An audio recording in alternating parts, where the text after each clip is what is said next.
M V Govindan മാധ്യമങ്ങൾ കാണുകയാണ്. അതിലേക്ക് ഞങ്ങൾ പറഞ്ഞത് ഒന്ന്,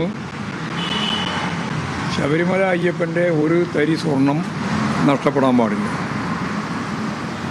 ആരാണോ ഉത്തരവാദി അവരെ നിയമത്തിന് മുമ്പിൽ കൊണ്ടുവരുന്നു. മൂന്ന്, അവരാരായാലും അവരെ സംരക്ഷിക്കാനുള്ള ഉത്തരവാദിത്വം പാർട്ടിയോ ഗവൺമെൻറ്റോ എടുക്കില്ല. ഇതിലാണ് ഞങ്ങൾ അന്നു മുതലേ ഉറച്ചു നിൽക്കുന്ന ഒരു നിലപാട്. അതിൻ്റെ ഭാഗമായിട്ട് ചോദ്യം ചെയ്യലുണ്ട്, അറസ്റ്റ് ചെയ്യുന്നുണ്ട്, അന്വേഷണം സജീവമായിട്ട് നടന്നുകൊണ്ടിരിക്കുകയാണ്. അപ്പോഴെല്ലാം SITയെ പൂർണ്ണമായിട്ട് പിന്തുണച്ചവരാണ് UDF ഉൾപ്പെടെയുള്ള പ്രതിപക്ഷം. കാരണം ഹൈക്കോടതിയുടെ നിർദ്ദേശാനുസരണമാണ്, അവർ തന്നെയാണ് SIT രൂപീകരിച്ചത്. അല്ലാതെ ഹൈക്കോടതി നിർദ്ദേശിച്ച് ഗവൺമെൻറ് രൂപീകരിച്ചതല്ല. ജുഡീഷ്യറിയുടെ തന്നെ ഭാഗമായിട്ട് അവർ തന്നെ തീരുമാനിച്ച് അവർ തന്നെ നിശ്ചയിച്ചതാണ് SIT. വിജിലൻസ് അന്വേഷണം നടക്കുന്ന ആദ്യഘട്ടത്തിൽ CPIM ആണ് കൃത്യമായിട്ട് ഈ അന്വേഷണം ഹൈക്കോടതിയുടെ നിർദ്ദേശാനുസരണം SIT നടത്തണം എന്ന് പറഞ്ഞു. അതിനുശേഷമാണ് ഹൈക്കോടതി യഥാർത്ഥത്തിൽ SIT അന്വേഷണത്തിന് ഉത്തരവിടുകയും അവിടെ തന്നെ മുൻകൈയോടുകൂടി നേതൃത്വത്തിൽ ഈ അന്വേഷണം നടത്തുകയും ചെയ്യുന്നു. ഈ അന്വേഷണം തെരഞ്ഞെടുപ്പിൻ്റെ ഘട്ടത്തിൽ ഇടതുപക്ഷ ജനാധിപത്യ മുന്നണിക്കും പാർട്ടിക്കുമെല്ലാം എതിരായി അതിശക്തിയായ ഈരടികളും പാട്ടും എല്ലാമായിട്ട് ആഘോഷിച്ചു.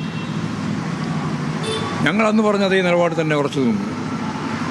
ജനങ്ങൾക്കറിയാം, അയ്യപ്പൻ്റെയോ വിശ്വാസികളുടെയോ പണം തട്ടുന്ന ഒരു പാർട്ടിയല്ല CPIM എന്ന് എല്ലാവർക്കും അറിയാം. സ്വാഭാവികമായിട്ടും അന്ന് നോട്ടീസായും പ്രചരണമായും പാട്ടായും UDFും BJPയും എല്ലാം പാർട്ടിക്കെതിരായി ഈ സ്വർണ്ണ കൊള്ളയുമായിട്ട് ബന്ധപ്പെട്ട കാര്യം അവതരിപ്പിച്ചു. ഇപ്പോഴന്വേഷണം നടത്തി മുമ്പോട്ടേക്ക് വരുമ്പോൾ വാർത്താമാധ്യമങ്ങളിൽ നിന്നും നമ്മൾ കണ്ട കാര്യം, ഈ കേസിലെ പ്രധാനപ്പെട്ട പ്രതി ഉണ്ണികൃഷ്ണൻ പോറ്റി ഉൾപ്പെടെയുള്ളവർ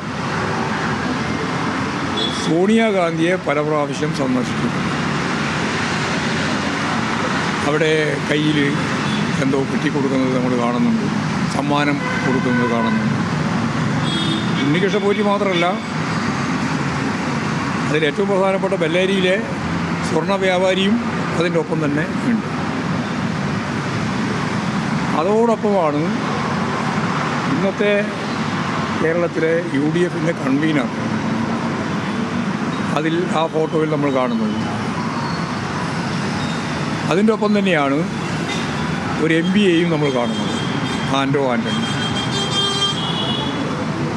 ആരാണ് അപ്പോയിൻമെൻറ്റ് ഇവർക്ക് വാങ്ങിക്കൊടുത്തത്? അത് പ്രധാനപ്പെട്ട ഒരു ചോദ്യമായിട്ട് മുഖ്യമന്ത്രി തന്നെ ചോദിച്ചു. സാധാരണ നിലയിൽ മുമ്പത്തെ പരിസ്ഥിതിയിൽ കരുണാകരന് പോലും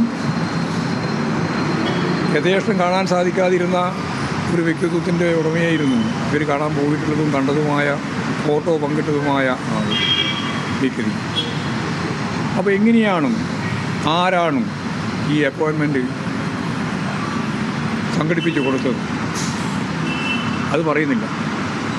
MP ആണോ അല്ല വേറെ ഏതെങ്കിലും പാർട്ടി നേതാക്കന്മാരെ ഉപയോഗിച്ചുകൊണ്ടാണോ ഈ കള്ളക്കടത്തിൻ്റെ അല്ലെങ്കിൽ ഏറ്റവും പ്രധാനപ്പെട്ട ഈ കൊള്ളയുടെ പ്രധാനപ്പെട്ട വക്താവും ആ സ്വർണം കൊണ്ടുപോയിട്ട് വിറ്റു എന്ന് കൃത്യമായിട്ട് അവിടെ തന്നെ സ്വർണ്ണം എടുത്തല്ലോ, സ്വർണം കണ്ടെത്തി. അവർ എന്തടിസ്ഥാനത്തിലാണ് ഇവരെല്ലാമായിട്ടുള്ള ബന്ധം ശക്തിപ്പെട്ടു നിന്നത് എന്നതിന് ഉത്തരം പറയേണ്ടിയുണ്ട്. ചോദ്യം ചെയ്യുമെന്നാണ് വാർത്താമാധ്യമത്തിലൂടെ ഇന്ന് കാണാൻ കഴിഞ്ഞത്. ഇന്നലെ വരെ CPIMനെതിരായിട്ടുള്ള അന്വേഷണത്തിലേക്കാണ് നീങ്ങുന്നത് എന്ന് പ്രചരിപ്പിച്ച് ആഹ്ലാദഭരിതരായിരുന്ന VD സതീശനും അതുപോലെ തന്നെ KC വേണുഗോപാലിനും കോൺഗ്രസ് നേതാക്കന്മാർ, UDF നേതാക്കന്മാർ ഈ വാർത്ത പുറത്തു വരുന്ന ആ നിമിഷത്തോടുകൂടി മാറുകയാണ്. എത്ര അവസരവാദപരമായ നിലപാടാണ് സ്വീകരിക്കുന്നത് നോക്കൂ. എന്താ അവർ പറയുന്നത്? SITയിൽ സംശയമുണ്ടെന്നാണ്. SIT ഇന്നലെ വരെ അംഗീകരിക്കുകയാണ്. അപ്പോൾ അന്വേഷണം കോൺഗ്രസ് ഐയുടെ നേതാക്കന്മാരായ അടൂർ പ്രകാശൻ ഉൾപ്പെടെയുള്ളവരുടെ നേരെ നീങ്ങുന്നു എന്ന് വരുമ്പോൾ തികച്ചും അവസരവാദപരമായ നിലപാട് സ്വീകരിച്ച് SITയെ തന്നെ കുറ്റപ്പെടുത്തുന്ന നിലപാടിലേക്ക് എത്തുന്നു. ഇത് യഥാർത്ഥത്തിൽ സംഭവം അവരിലേക്ക് മെല്ലെ മെല്ലെ വരുന്നു എന്ന് കാണുമ്പോൾ അതിനെ പ്രതിരോധിക്കാൻ വേണ്ടി സ്വർണ്ണ കടത്ത് അല്ലെങ്കിൽ കൊള്ള ഫലപ്രദമായിട്ട് അന്വേഷിക്കുന്നതിൽ നിന്ന് അവരെ തടയാൻ ബോധപൂർവമുള്ളൊരിടപാട്. ആ ഇടപെടലിനെ കേരളം അംഗീകരിക്കില്ല. കേരളത്തിൽ നന്നായിട്ട് ജനങ്ങൾക്ക് നന്നായിട്ട് അറിയാം.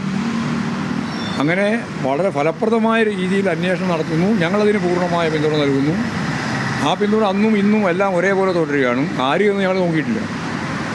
ആരൊക്കെ ചോദ്യം ചെയ്തിട്ടുണ്ട്, ആരൊക്കെ ജയിലിൽ വെച്ചിട്ടുണ്ടെന്ന് നമ്മൾ നോക്കിയിട്ടില്ല. ആരായാലും ഞങ്ങൾ ആദ്യം പറഞ്ഞ പോലെ തന്നെയാണ്. ആരായാലും അവരെ നിയമത്തിൻ്റെ മുമ്പിൽ കൊണ്ടുവരണം. സ്വർണം നമുക്ക് പൂർണ്ണമായിട്ട് തിരിച്ചു കിട്ടണം. അവരാരായാലും അവരെ രക്ഷിക്കുന്ന നിലപാടിലേക്ക് ഞങ്ങൾ പോവില്ല. ഇതാണ് അന്ന് മുതലെടുത്ത നിലപാട്. അതേ നിലപാട് ഇപ്പോഴും തുടരുകയാണ്. എന്നാൽ അവസരവാദപരമായ നിലപാട് UDF തുടരുന്നു എന്നുള്ളതാണ് ഇപ്പോൾ കണ്ടുകൊണ്ടിരിക്കുന്ന ചിത്രം. ഇതാണ് പ്രശ്നം. മറ്റൊന്ന്, ഈ വെള്ളാപ്പള്ളി CPI വിശേഷിപ്പിച്ചത് ചതിയൻ ചത്തു എന്നാണ്. അങ്ങനെ ഒരു മനോഭാവം അല്ലെങ്കിൽ അങ്ങനെ ഒരു നിലപാട് CPM-നുണ്ടോ? ഞങ്ങൾക്ക് അങ്ങനെ നിലപാടില്ല. ഞങ്ങൾ ആരുടെയെങ്കിലും നിലപാട് അന്വേഷിച്ച് നോക്കുന്ന നിലപാടല്ലല്ലോ. ഞങ്ങൾക്ക് ഞങ്ങളുടേതായ നിലപാടുണ്ട്. CPIയും ഞങ്ങളും തമ്മിലാണ് ഏറ്റവും നല്ല ഇടതുപക്ഷ ജനാധിപത്യ മുന്നണിയുടെ ഭാഗമായിട്ടുള്ള രണ്ട് പ്രധാനപ്പെട്ട പാർട്ടികൾ എന്ന രീതിയിലുള്ള ഐക്യം. ആ ഐക്യം തുടർന്ന് മുമ്പോട്ടേക്ക് പോകുക എന്നുള്ളത് തന്നെയാണ് ഞങ്ങൾ ഉദ്ദേശിക്കുന്നത്. അതിൻ്റെ ഉത്തരവാദിത്വം ഞങ്ങളല്ലല്ലോ. അത് ഉത്തരം പറയേണ്ടത് വെള്ളാപ്പള്ളി നടേശൻ എന്ന് ചോദിക്കാതെ ഉത്തരം പറയുക. വയനാട്, മലപ്പുറം, കാസർഗോഡ് ജില്ലകളിലെ വിദ്യാഭ്യാസ സ്ഥാപനങ്ങൾ തുടങ്ങാൻ SIT അനുവദിക്കുന്നില്ല എന്നുള്ള പരാമർശമാണ് വെള്ളാപ്പള്ളി നടത്തിയിരിക്കുന്നത്. സർക്കാർ അനുമതി നൽകുന്നില്ല, സ്ഥലമുണ്ടെങ്കിൽ അനുമതി നൽകുന്നില്ല എന്നുള്ളത്. വിദ്യാഭ്യാസ സ്ഥാപനങ്ങളെ അനുമതി സംബന്ധിച്ചുള്ള കാര്യങ്ങളെല്ലാം ഭരണപരമായ കാര്യങ്ങളാണ്. അതിൻ്റെ സാങ്കേതികവും മറ്റു കാര്യങ്ങളെല്ലാം പറഞ്ഞുകൊണ്ട് ഗവൺമെൻറ്റിന് മാത്രമേ അതിനെ സംബന്ധിച്ച് പറയാൻ സാധിക്കും. ഞങ്ങൾക്ക് അതിൻ്റെ വെള്ളാപ്പള്ളി നടേശൻ എടുക്കുന്ന മതനിരപേക്ഷ ഉള്ളടക്കത്തോടുകൂടിയുള്ള നമ്മുടെ നാടിൻ്റെ നമ്മുടെ കേരളത്തിൻ്റെ പൊതുവായ നിലപാടുകളോട് സമീപനങ്ങളോട് CPIM-ന് എല്ലാ കാലത്തും യോജിപ്പാണ്. ആ യോജിപ്പ് ഇപ്പോഴും തുടരും. എന്നാൽ അതിൽ നിന്ന് വ്യത്യസ്തമായ നിലപാടുകൾ അദ്ദേഹം എടുക്കുമ്പോൾ അതിൻ്റെ ഉത്തരവാദിത്വമൊന്നും CPIM ഏറ്റെടുക്കേണ്ട കാര്യം അത്രയേ ഉള്ളൂ. പക്ഷേ ഒരു കാര്യം CPIയുടെ വിമർശനങ്ങൾ ആഭ്യന്തരമായിട്ടുള്ള അവരുടെ കാര്യങ്ങൾ പറയുന്നത് PFC അടക്കമുള്ള കാര്യങ്ങളിൽ ഉണ്ടായ വീഴ്ച തിരഞ്ഞെടുപ്പിനെ ബാധിച്ചിട്ടുണ്ട് എന്നുള്ളതാണ്. അത് CPM അംഗീകരിക്കുന്നത്. അല്ല, അത് അവരെന്നെ പറഞ്ഞില്ല. അതല്ല, അവരെ നിങ്ങൾ വാർത്തയായിട്ട് കൊണ്ടുവരുന്നതാണ്. അത് ഞങ്ങൾ ചർച്ച ചെയ്തിട്ട് LDF ഇടതുപക്ഷ ജനാധിപത്യ മുന്നണി എന്ന രീതിയിൽ ഏതൊക്കെയാണ് എന്തൊക്കെയാണെന്നുള്ളതിനെ സംബന്ധിച്ചിടത്തോളം വ്യക്തമായ റിവ്യൂ നടത്താൻ തീരുമാനിച്ചിട്ടുണ്ട്. അത് ഈ അടുത്ത ആഴ്ചയോടുകൂടി ആ റിവ്യൂ നടത്തുമ്പോൾ എന്താ ഇടതുപക്ഷ ജനാധിപത്യ മുന്നണിയുടെ ധാരണ എന്നുള്ളത് പറയും. ഓരോരോ പാർട്ടി എടുത്ത നിലപാടിനെ സംബന്ധിച്ചിടത്തോളം ഓരോരുത്തർക്കും പറയേണ്ടത് അവർ പറഞ്ഞു കഴിഞ്ഞാൽ പറയും. ഇത് അല്ല, ഞാൻ പറഞ്ഞല്ലോ ആ ഉത്തരവ് ഞങ്ങൾ പരിശോധിച്ചപ്പോൾ